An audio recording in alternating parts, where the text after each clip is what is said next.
selon vous, le canard a toujours eu des liens ambigus avec le pouvoir, notamment sous François Mitterrand, mais ce que vous dites, c'est que ça s'est renforcé sous Nicolas Sarkozy. Explication en images avec Laetitia Crupin.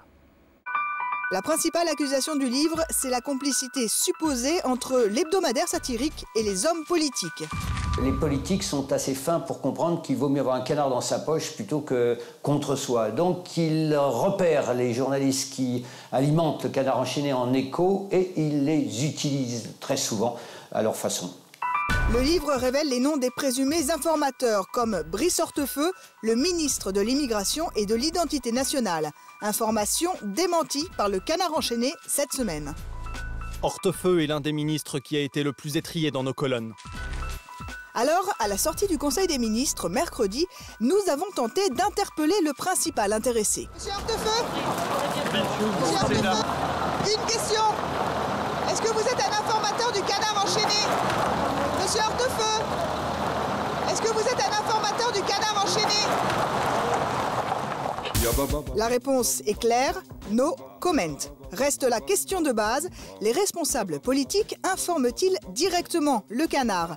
Mercredi, après le Conseil des ministres, nous avons tendu le micro aux députés à l'Assemblée nationale. Ça ne m'étonne pas totalement, mais maintenant je n'ai aucun élément d'information réelle. Non, bien entendu non. Enfin, vous posez de ces questions. Je pense dans ma vie avoir une ou deux fois donné des infos, qui n'étaient pas des infos graves, qui étaient des infos très souriantes. Mais ça m'est arrivé, je crois, 2 fois. La deuxième affirmation choc du livre concerne le journal de Carla B.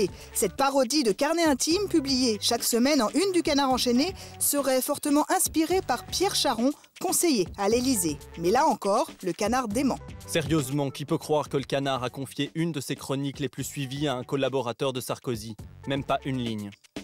Pourtant, le patron de l'Express, Christophe Barbier, qui a publié les bonnes feuilles du livre et qui est aussi un ami intime de Carla Bruni-Sarkozy, va plus loin.